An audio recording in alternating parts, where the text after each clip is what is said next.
Buen día, doctor. Buenos días, jóvenes, ¿cómo están? Buenos días. Hoy día vamos a ver lo que es la medicina basada en problemas.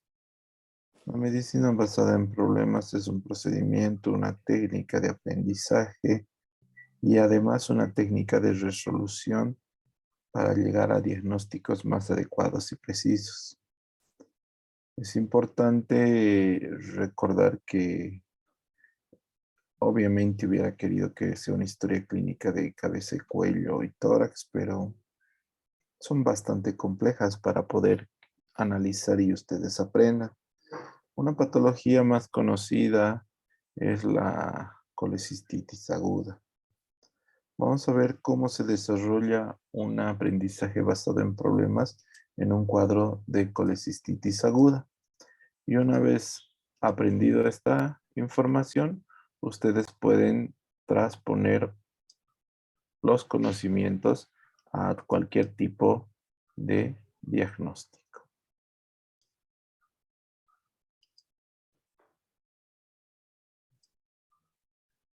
Veamos.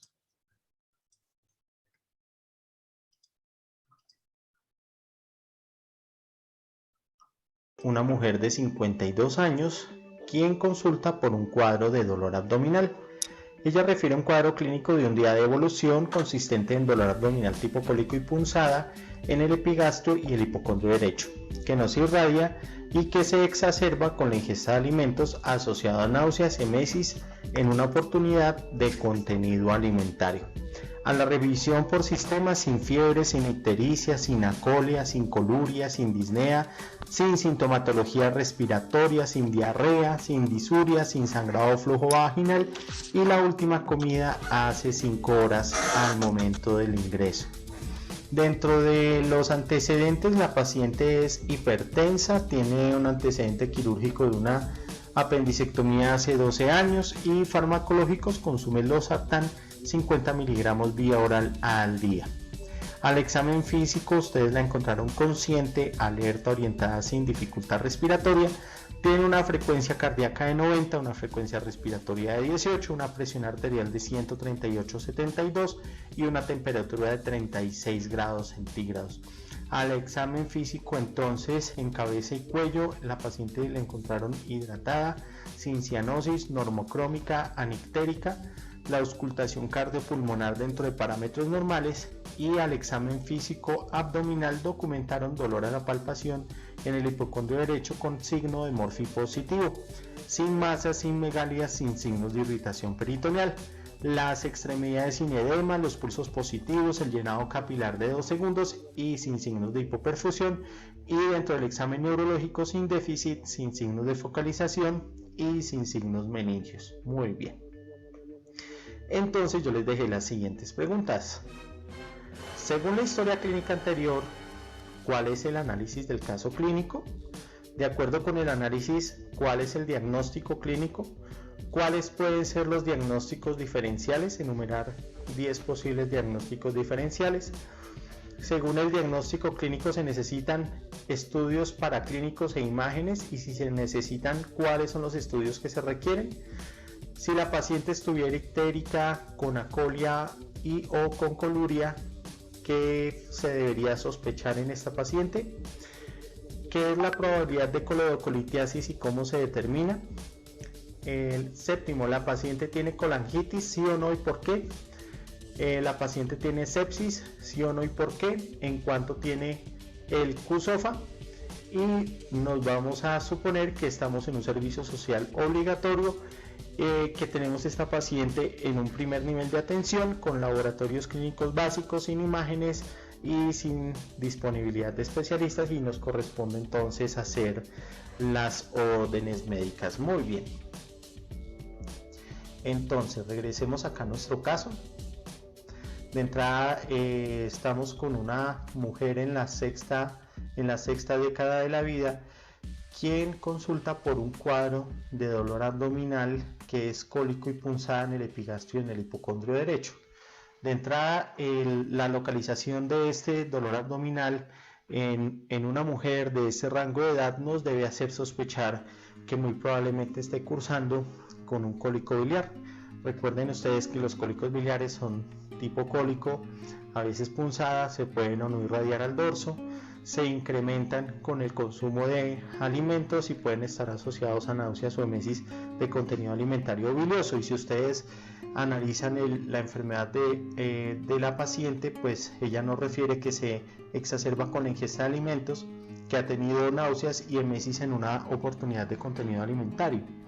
De entrada, cuando yo pregunto a una paciente con un cuadro de dolor abdominal, uno le debe preguntar cuáles son los factores que lo exacerban, cuáles lo disminuyen, si se irradia o no el dolor, si tiene náuseas, si tiene fiebre, ¿vale? Y eso a ustedes les ayuda a poder armar su cuadro clínico.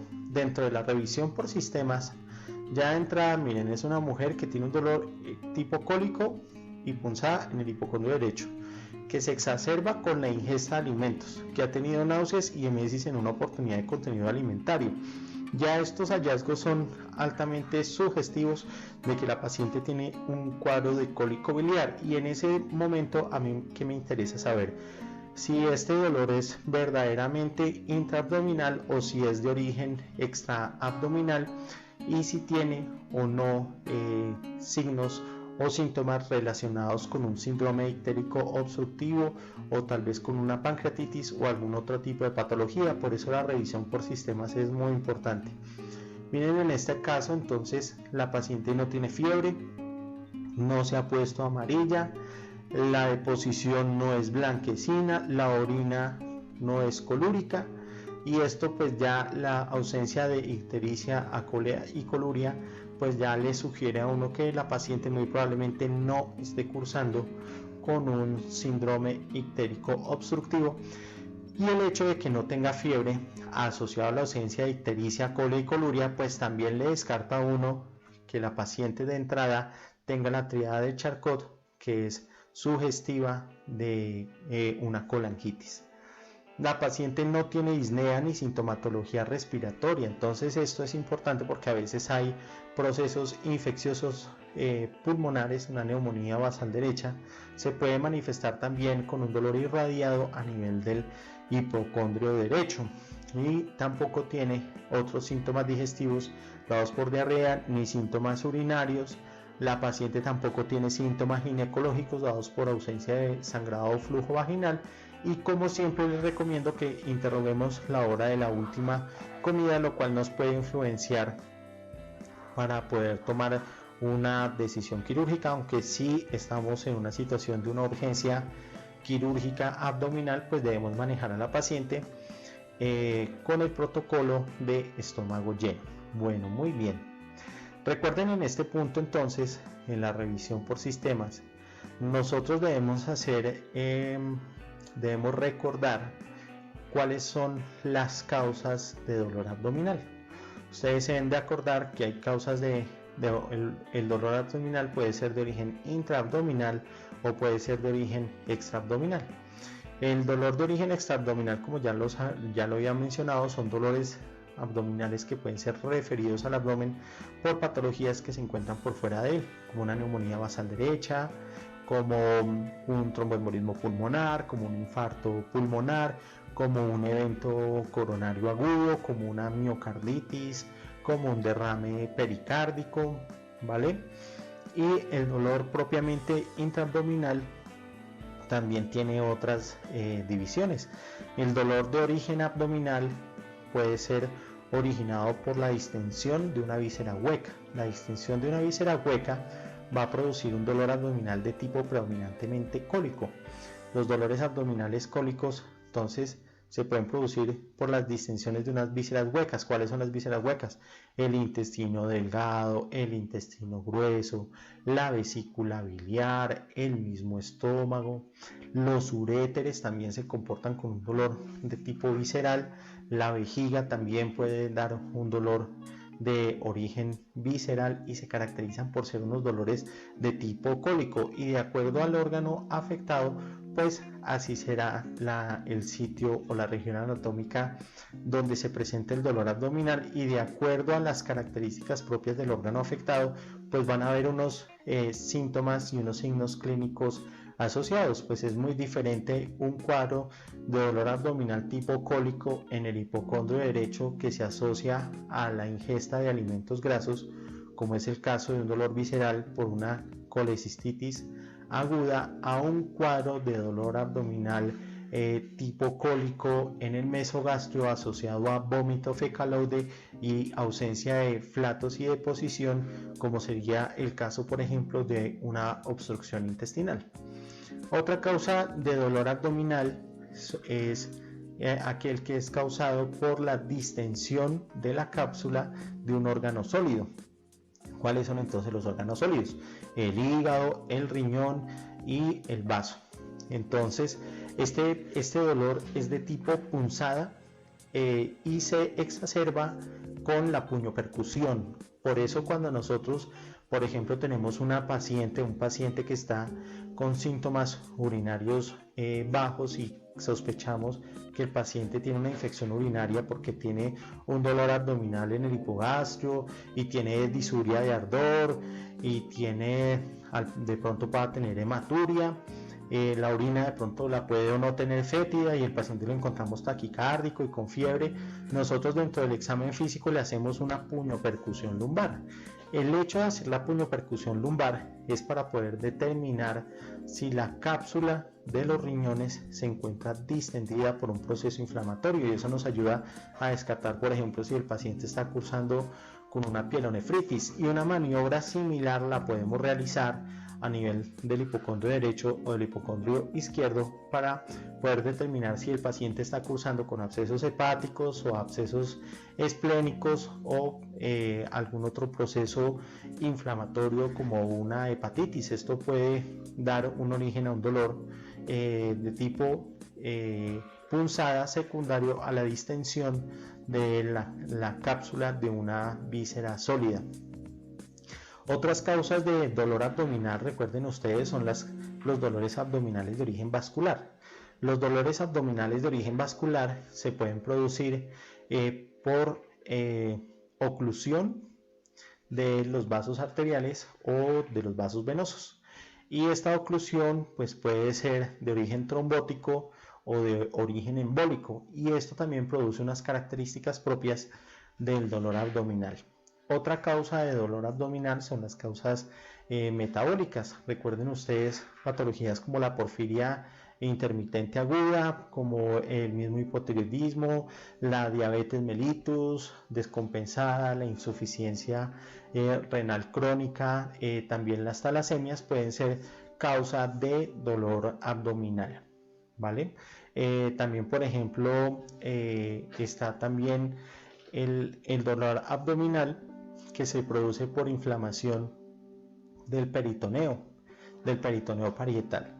La inflamación del peritoneo parietal puede ser de dos causas: por una causa inflamatoria, como en los casos, por ejemplo, de una apendicitis aguda perforada con peritonitis que produce una reacción a nivel del peritoneo parietal, o también pueden existir dolores abdominales por irritaciones químicas del peritoneo parietal, y esto puede ser en casos, por ejemplo, como la pancreatitis, en los que las enzimas pancreáticas activadas digieren los tejidos circunvecinos, o también, por ejemplo, en una úlcera péptica perforada, en los que a través de la úlcera gástrica del orificio del estómago pues se escapa el ácido clorhídrico y produce una irritación intensa del peritoneo parietal, o en algunos casos, por ejemplo, de trauma, en los que algún órgano sólido se lesiona y hay sangrado.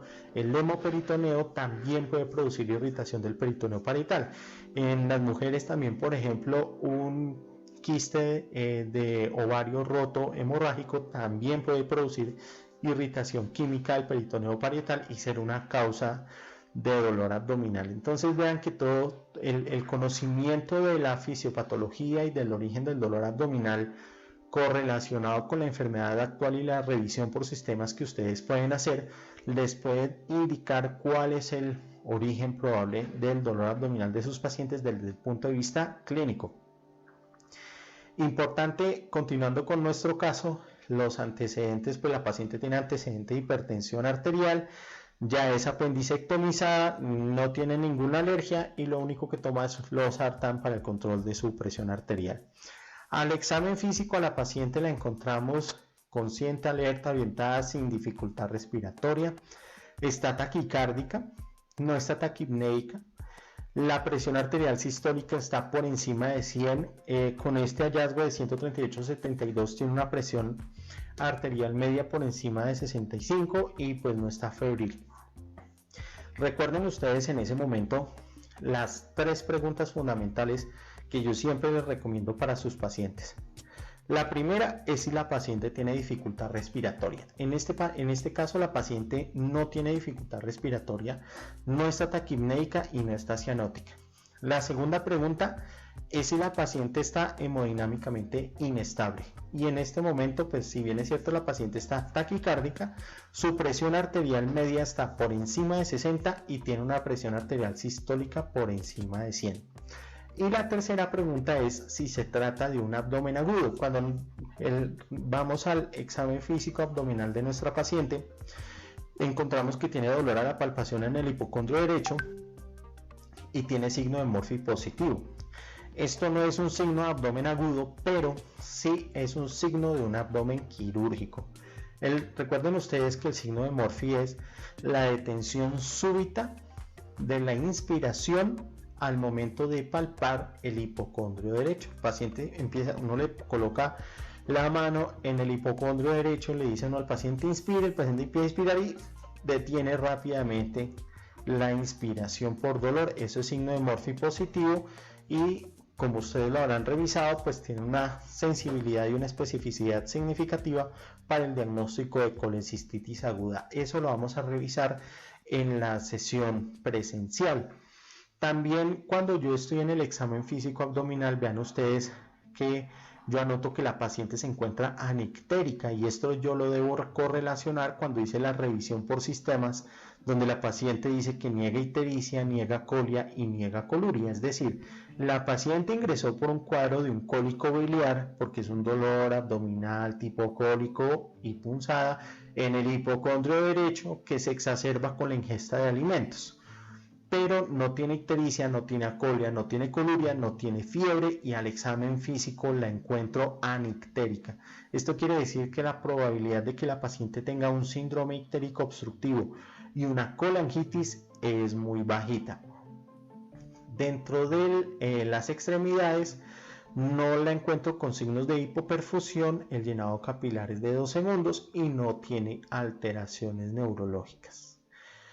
Entonces, de acuerdo con lo anterior, ¿cuál es el análisis del caso clínico? Pues que se trata de una mujer en la 6ª década de la vida, quien ingresa por un cuadro clínico de cólico biliar, quien al examen físico la encontramos con unos signos altamente sugestivos de colecistitis aguda y con una probabilidad baja de coledocolitiasis, dado que no tiene ictericia, acolia ni coluria y que tampoco tiene signos de colangitis, dado que tiene ausencia de la triada de Charcot. ¿Vale? De acuerdo con el análisis que hicimos, ¿cuál es nuestro diagnóstico clínico? El diagnóstico clínico en esta paciente es que la paciente tiene un cuadro clínico de cólico biliar y muy probablemente una colecistitis aguda. ¿Cuáles son los diagnósticos diferenciales? Enumeré 10, pues ya se los mencioné anteriormente, de acuerdo al origen del dolor abdominal y a los posibles órganos afectados, pues existen causas intraabdominales y extraabdominales de dolor abdominal y eso lo revisaremos en nuestras sesiones académicas presenciales. Según el diagnóstico clínico, ¿se necesitan estudios paraclínicos y de imágenes? En este caso, la respuesta es sí. A todo paciente con sospecha de patología hepatobiliopancreática, el primer examen imagenológico que siempre se les debe de solicitar es una ecografía de hígado y de vías biliares. Y adicionalmente, si estamos sospechando un cuadro de cólico biliar, además del cuadro hemático, una creatinina, debemos de solicitar el perfil hepático completo y una amilasa. Que no se les olvide, una fosfatasa alcalina, porque esta se nos puede elevar si hay una obstrucción de las vías biliares. Se pueden elevar también las bilirrubinas a expensas de la directa o de la indirecta, y eso lo revisaremos en las sesiones académicas presenciales. Hay que solicitar una AST y una ALT porque estas también se elevan, no solo en casos de colecistitis aguda, sino en casos de síndromes ictéricos obstructivos o en casos de procesos inflamatorios propiamente hepáticos, las hepatitis virales o de otros tipos, y eso también lo vamos a revisar en las sesiones académicas presenciales. Entonces, por favor, nunca se les olvide, si tenemos un paciente o una paciente con una patología hepatobilipancreática, le solicito cuadro hemático, creatinina, fosfatasa alcalina, amilasa, AST, ALT, bilirrubina total, bilirrubina directa y una ecografía de hígado y de vías biliares. Si el paciente tuviera ictericia, colia o coluria, ¿qué deberíamos sospechar? Pues que la paciente tiene muy probablemente un síndrome ictérico obstructivo y deberíamos ir a descartar la presencia de una colangitis. En la pregunta 6 está, ¿qué es la probabilidad de coledocolitiasis y cómo se determina? Entonces recuerden, la coledocolitiasis la determinamos como de baja probabilidad, probabilidad intermedia y probabilidad alta. Si yo tengo un paciente o una paciente que está con un cuadro de cólico biliar, que está ictérico, que tiene coluria, que tiene acolia, que le solicito los paraclínicos y muestra que tiene cálculos en la vesícula, dilatación del colédoco, cálculos al interior del colédoco, y las bilirrubinas totales están aumentadas, la fosfatasa está aumentada y las transaminasas, pues se trata de una paciente que tiene una probabilidad alta de coledocolitiasis. Si por otro lado el paciente está o la paciente está con cólico biliar, con colecistitis, pero la vía biliar es de calibre normal, es decir, no está dilatada, si no tiene cálculos al interior del colédoco, si la fosfatasa alcalina está normal, si las bilirrubinas son normales, si las transaminasas son normales, pues la probabilidad de que tenga coledocolitiasis es baja. Entonces, si yo tengo un paciente con una alta probabilidad de coledocolitiasis, el paciente o la paciente requiere una desobstrucción de la vía biliar a través de un estudio de CPRE, una colangiopancreatografía retrógrada endoscópica con extracción de cálculos. Y después de eso debo llevar al paciente a realizarle una colecistectomía. Si por otro lado el paciente tiene una probabilidad baja de coledocolitiasis porque no tiene dilatada la vía biliar, porque el perfil hepático le salió normal, este paciente tiene indicación de colecistectomía por vía laparoscópica.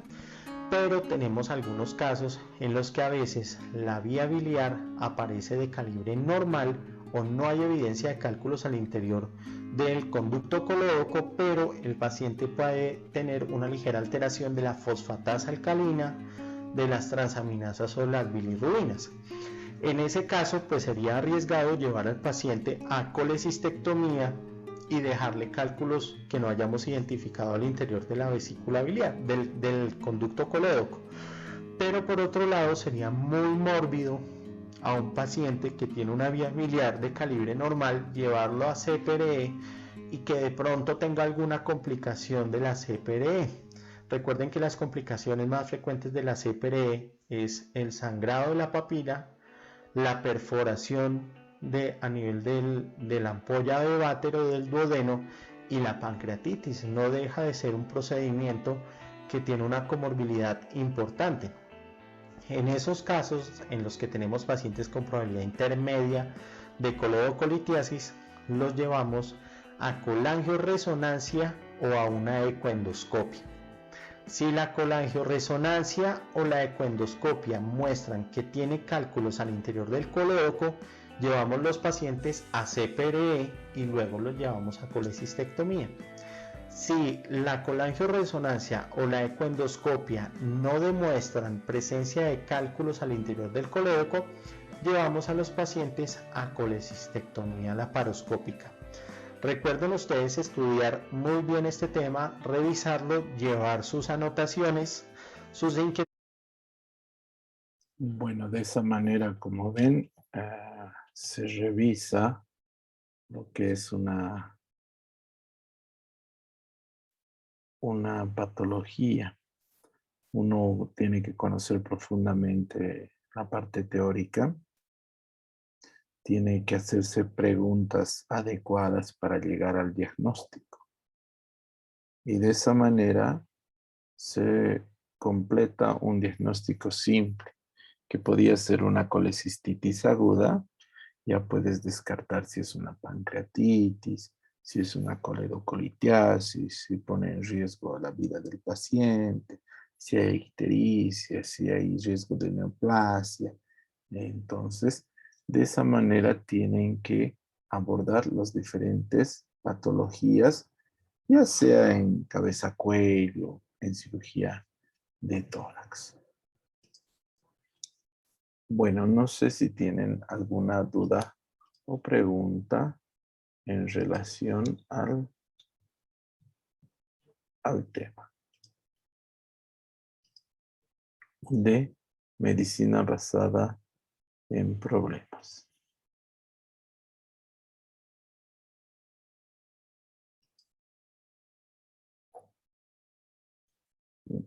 ¿Tienen alguna duda? Todo comprendido, fácil. El día de mañana y hasta el fin de semana vamos a ver lo que es la patología tiroidea, lo que se hace en la patología tiroidea, ¿ya? La próxima semana nos vamos a poner de acuerdo para otros tipos de actividades. ¿Listo, jóvenes? Sim, doutor. Sí, doctor. Nicole no está, Daniela está y Mauricio. ¿Y quién se fue? Jacqueline, creo que no. Sí, Jacqueline está. doutor. Ya, debido Ela estar. está ligando em sua casa, doutor. Ya, retraso le he puesto, le dices, ¿ya? Uhum. Hay que... ¿Es la que pasa a las 7 de la mañana, clases? Sí, doctor. Mm, Bueno, vamos a hablar con ella cómo es. Listo, chicos.